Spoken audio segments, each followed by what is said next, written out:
So these are some books that have really helped me and influenced me on creating different ideas whilst working as a technologist at Lego. But some of them I think have been with me for many years before that, namely Kubrick. Obviously, can't really go anywhere without citing DaVinci as a Renaissance man of everything technology, art, not really any boundaries considered there. And of course, a sort of more contemporary reference of Charlie Brooker and Annabelle Jones's creation, Black Mirror. But I thought I'd just give, later I'll get onto just a bit of an example as understandably a hot topic of Augmented Reality, great book by Galit Ariel, and also something that I think has really helped me shape a lot of thoughts, in my head at least, ex-editor of Wired magazine, Kevin Kelly, on essentially breaking down technological forces that will have an impact on our futures. So I'll start with Kevin. And I think it's kind of interesting that he's chose not to include not a one picture or diagram or infographic in this book. And I presume that must be that he wants it to exist more in our heads than necessarily having sort of cute little pictures or diagrams. Although I think those have their place, it strikes me as interesting that someone who obviously, when you look at Wired, that's its stock in trade, business as usual, doing that sort of thing. So what's interesting is he's almost going through it trying to provoke us to think differently. And I think even in consideration of previous works of what technology wants, it's interesting to consider that this is his approach.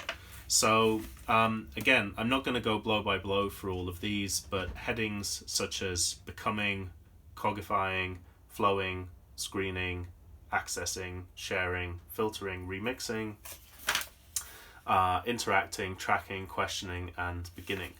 So these obviously sound very, very abstract in their first glance, but I would sort of say bear with it in that a lot of what he's trying to, get through to people is to say, the clue's in this. What is inevitable? It's really hard to know, to predict things like the iPhone happening. But once you had the birth of the telephone, the idea of predicting things that wouldn't necessarily be connected through pieces of wire, like a wired telephone, when you consider that we have radio around a similar time, or indeed predating that, it seemed reasonable to assume that all these sci-fi movies where people would just pick up a device on Star Trek or whatever and talk to each other, that actually felt inevitable that we would get there. Once you acknowledge that we had understood radio waves and that information could be communicated, it was logical to assume that it is inevitable that things like pocket telecommunication devices were going to happen. But of course, the iPhone itself wasn't predicted. That was a sort of culmination of many, many other things that was, should we say, right place, right time, and right provocation. And it's fair to say that, cost is a huge factor in these things. I mean, when you look at even the early iPhones, the camera on it really wasn't that great. But it was inevitable to assume that the camera would continue to get better and better and better, and that unless 35mm traditional photography methods were going to adapt, then it is pretty reasonable to assume it was going to displace them. Because if you speak to any photography from decades old, even before the iPhone came along, there's always been a running joke in the industry of what's the best camera to have? The camera that's on you. If you look at all these war photographers, they carried around maximum of probably 2 cameras, maybe maximum 4 lenses, because what was critical was them being mobile and able to keep up with the action, not having, a full library of 50 different lenses and 10 different cameras. So I think in many ways, looking at those forces of spontaneity, being in the moment, are arguably more inevitable than, should we say, sort of endless industry grade stuff for producing a television program or something like that. And even, of course, with various TV programs, that sort of notion is being eroded. So I think this is a really good book. Again, I haven't got any sort of nice pictures to show, but I think, when you look at a lot of the comments on the back about how it sort of helps underpin the way we view things. I think it's really exciting. So I'm not also going to get into a big one, but a quick one from the side that I think is really fascinating as well, which I should probably check whether this came out first. It did. So this came out 3 years earlier. And this is Marty Neumeier's, probably pronouncing that wrong, apologies, meta skills. And I think this was sort of looking at almost from a perspective of 5 talents for the robotic age. And I think if you look at how he's also breaking these things down into feeling, sensing, dreaming, making, and learning, and then essentially, I think the biggest thing that he's provoking here with this is, a comparison of what is happening in the past, what is happening with new futures. And without going through these blow by blow, I say the single biggest thing that has kind of, I don't want to say rocked me to my core in a sort of grandiose way. It's more been a sort of continual tinnitus of realizing that this is going to happen. Is that essentially when you look at the truly global forces that motivate our education system, it's hard to ignore the fact that children are educated to help an industrial era, to help them use lathes or turn wood or do office jobs or work in legal professions or become doctors or whatever. There's a sense that the education system is helping a labor force, where the human is very much plugged into the key component of something happening well or not happening well.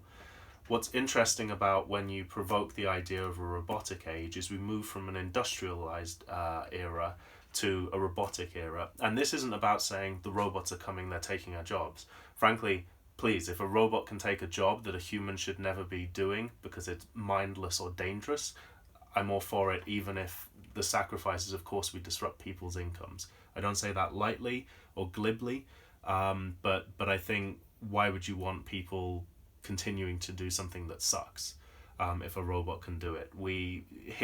Marty's provocation is that we need to help those people on that journey to the next step.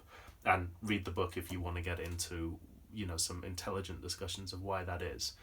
But nonetheless, I think the most powerful thing that he's really saying is, as much as you can see that kids at the minute in 2020, there's a huge amount of emphasis on STEAM. I question how much art I see in STEM. But I think the idea that if it's all about coding, I think that's massively missing the point. Coding is yet another labor. It is not the creative thing. So doing something creative with code, or indeed coders, it is the difference between bricklayer versus architect. Now, this is not to be sniffy at all. My dad was a builder for 14 years, so I'm not down on labor as a mechanism for having a meaningful existence. But, my parents also moved to more creative endeavors where they were able to shape and have agency over ideas. So it was very much about wielding the tools for a creative means. So I think that's a lot of what Marty's ultimately going after here. So I guess that's all sort of waffle and pretension, but I think it's interesting to take a look at. There's an incredible exhibition at the Design Museum on Stanley Kubrick, going through all his work.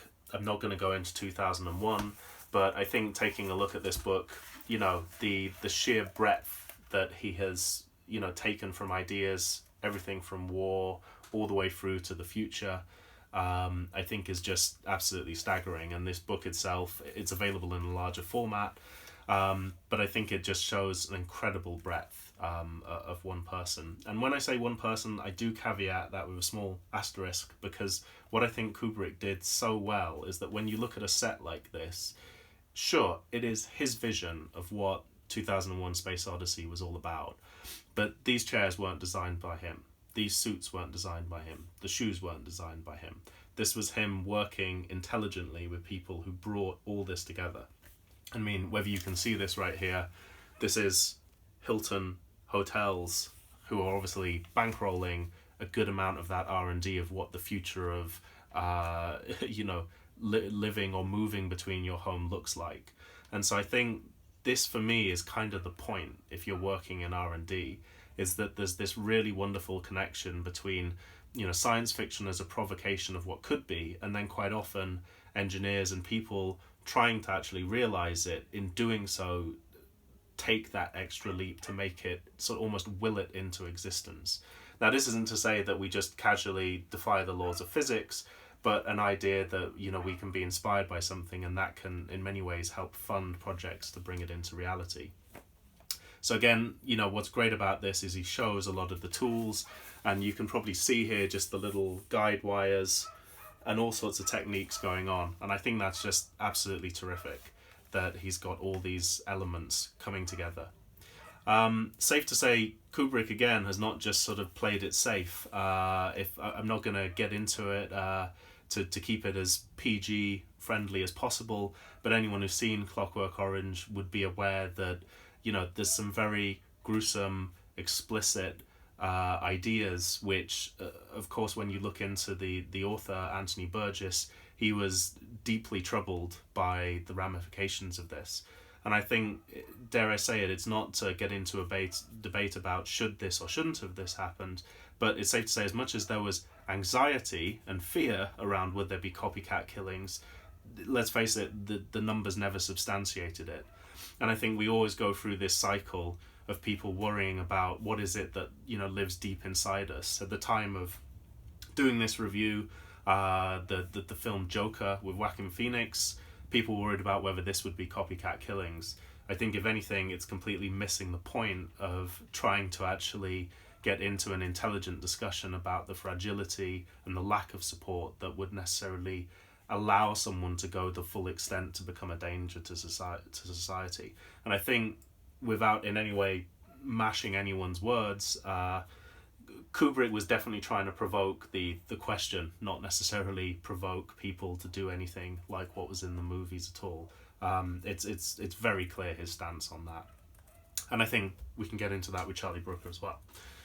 So I think, again, the pleasure of seeing, such a huge amount of work is that also you realise that what he does a lot of is, this is a set of the Shining Hotel, and it was actually kind of amusing that everyone assumes that, people must love going off to fancy locations. It's interesting that Kubrick actually hated that.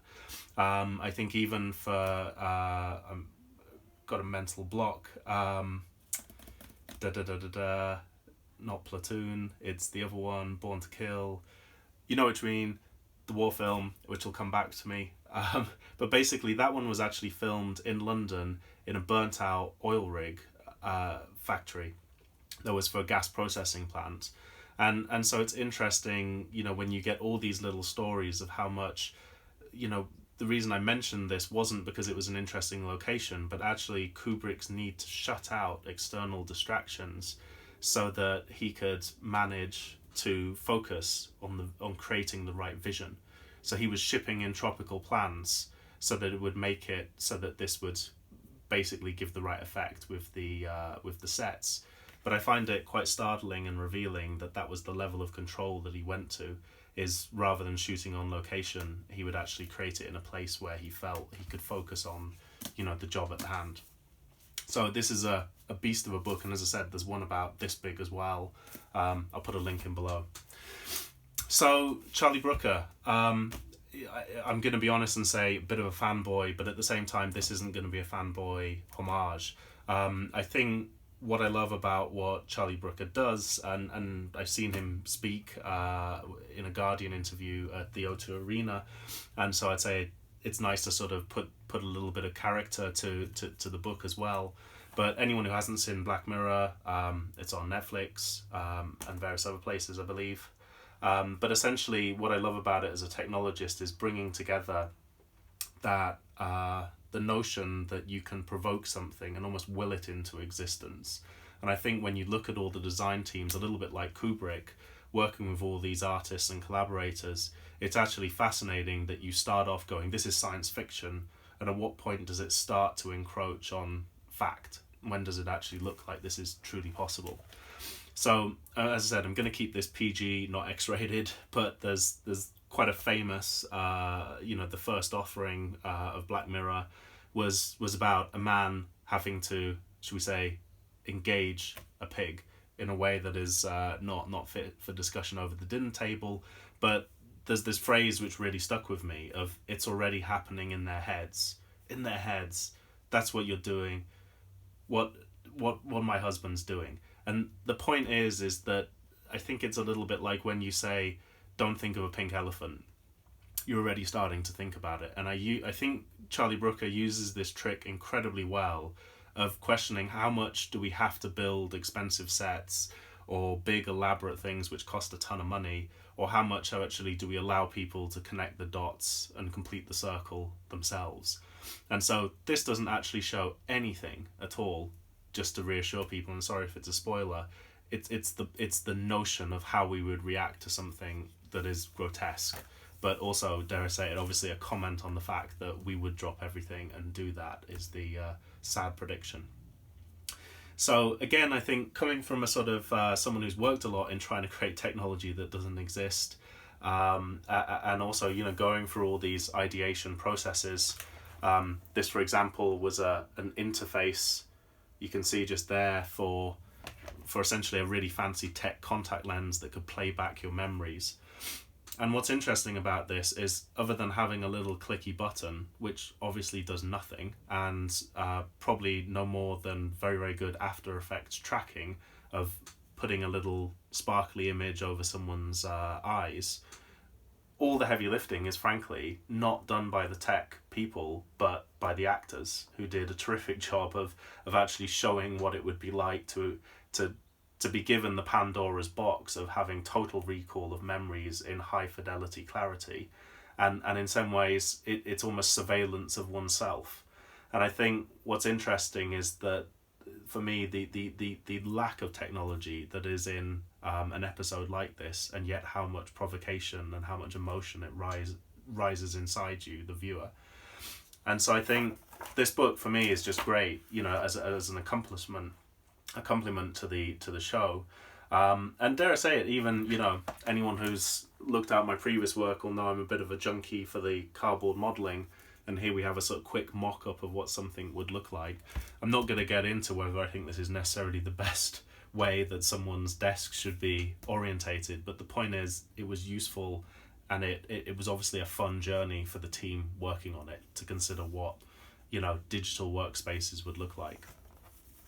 And I think, again, Charlie Brooker also, sometimes there's two ways to look at it. He's either creating an example, and actually I'll just jump to this one, of this, you know, clearly some interesting stuff going on with this white cylinder, which I think this is the point of, you know, as I mentioned with the pig, is that it's all happening in your head. If this is doing something strange and a little bit, you know, ominous to this poor little girl's brain, it's the emotions happening with you. This pen is obviously doing nothing in real factual terms.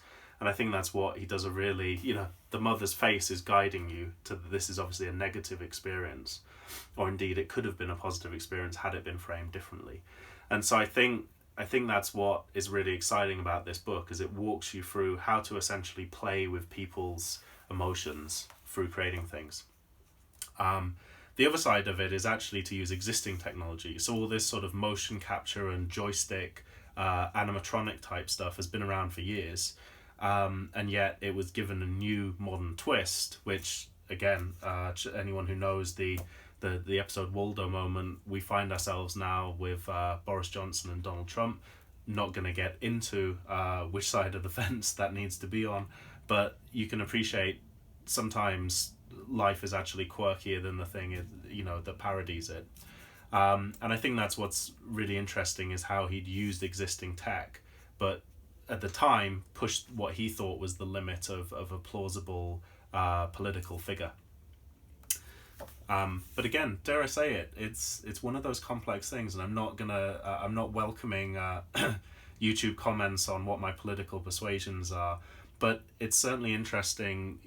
Say what you will about Trump, but his ability to use a technology tool like Twitter, it just should we say as an objective statement, is unprecedented, rightly or wrongly. And I think that's an interesting thing about working as a technologist, is to consider where is a technology used, changed, modified, distorted, abused, all of those things. Technology is always going to be a Pandora's box. And I think that is the, should we say, the rich vein of mayhem which Charlie Brooker enjoys playing in. And I think one thing, again, I think my favourite episode, San Junipero, again, so much emphasis on the script, the story, the provocation, the characters. Actually, very little tech in this. And I think that, for me, is my overriding point with a lot of Charlie Brooker's stuff.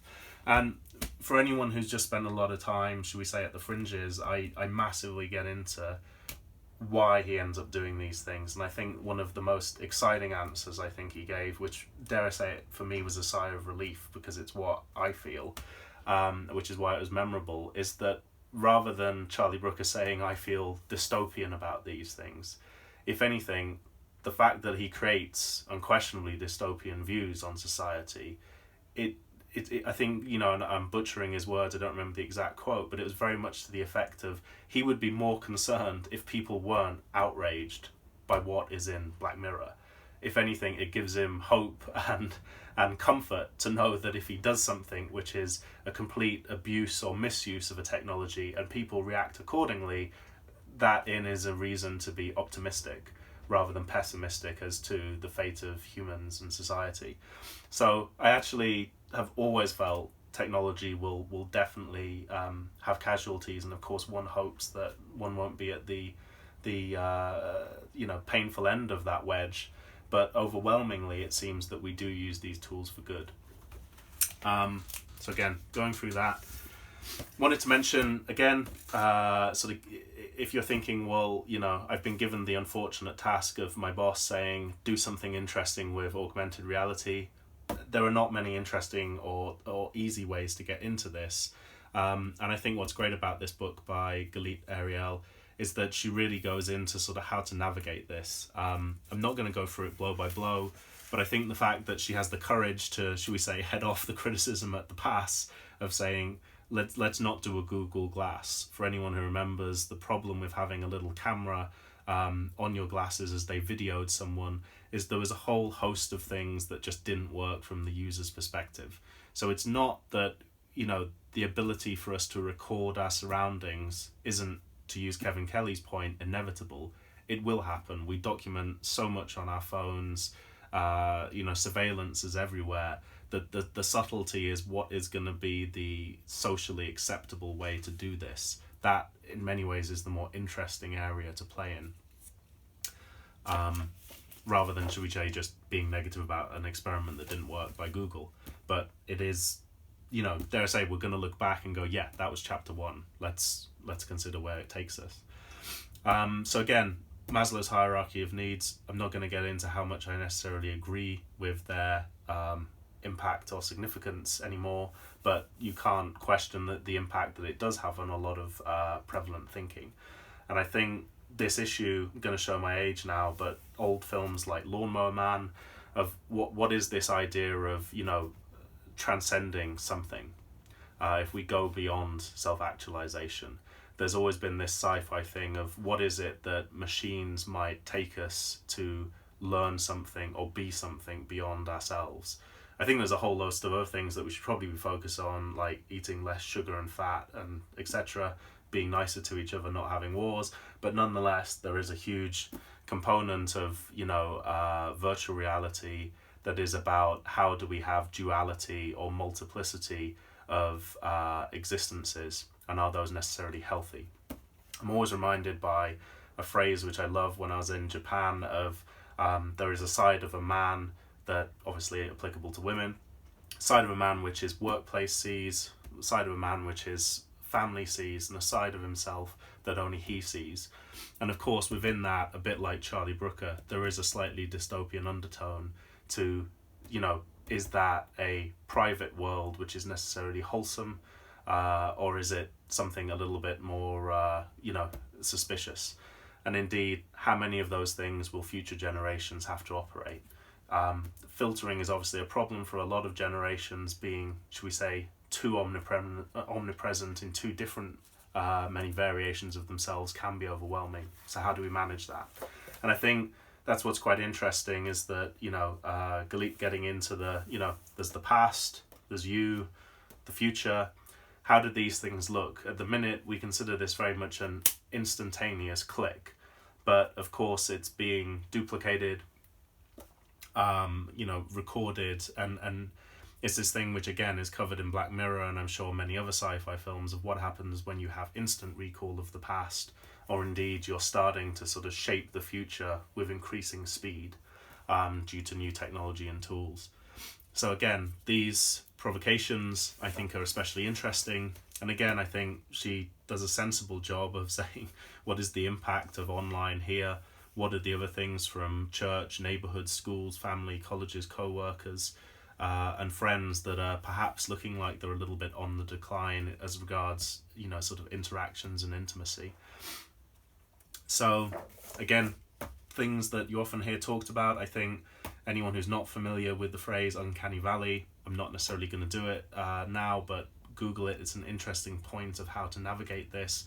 And I think that's actually very cleverly where Charlie Brooker does a good job of, I suspect, not making Black Mirror overly dependent on CGI graphics, because as anyone who's watched something, it can visually date very quickly. So by using actors to represent, robots or whatever, and you could say that things like Ex Machina also do this really well. And I think we could get into a whole discussion about whether Ex Machina and things like Alexa have, should we say, troubling undertones as to whether they represent, magic mums and magic girlfriends rather than grappling with the reality for a lot of, let's just call it what it is, bros in Silicon Valley. So I think, again, it's actually reassuring that this book is written by a woman, because I think otherwise it can just end up in some quite dark places without a little bit of a sense check. So dare I say that was a plus point for me. But again, you're free to make your own opinions on those. And again, I think just, Galit does a really good job of just breaking down sort of the buzzwords and getting into a much sort of simpler dialogue of how we navigate all these different things, from virtual reality, augmented reality, physical, to hyper reality here. So again, I think you can take or leave the graphic, but I think it's nice that someone's trying to sort of say how can you make this feel more familiar, because these are abstract notions. We don't experience them every day. And so I think, again, I sort of picked out this point, which I think references some of the previous things of, here's to augmented kittens. The, augmentation, like any technology, will reflect the zeitgeist, the moment of being in itself in society, right here, right now, that is, will reflect the zeitgeist during its implementation. And it is highly likely that we'll witness applications that amplify human behaviors and interactions for better and for worse. And for me, that is so much of everything you need to be thinking about within these discussions or explorations. So, DaVinci, eh? So the reason I put DaVinci in here isn't just to sort of tick a box on history. I kind of feel it's interesting that this is Vitruvian man. And I didn't know this, Vitruvius was an architect. And so it's quite interesting when you consider he drew this whilst most likely working with an architect discussing forms in their relation not just to man and golden ratios or whatever, but also in relation to buildings. And so, there's many things written about how churches, cathedrals, all these sorts of things have humanistic qualities almost built into their DNA. And so I think, this for me underpins one of my massive irritations about the fact that we say STEM or STEAM, and we still define the subjects separately, yet quite often they are blurred, diffused, intermingled in ways that as soon as you get into history, you realize that it's actually inseparable. So forgive me of the chip on my shoulder of being told to study science instead of art, because I would have a better career in it, yet it's taken me all these years to come back and do the two simultaneously.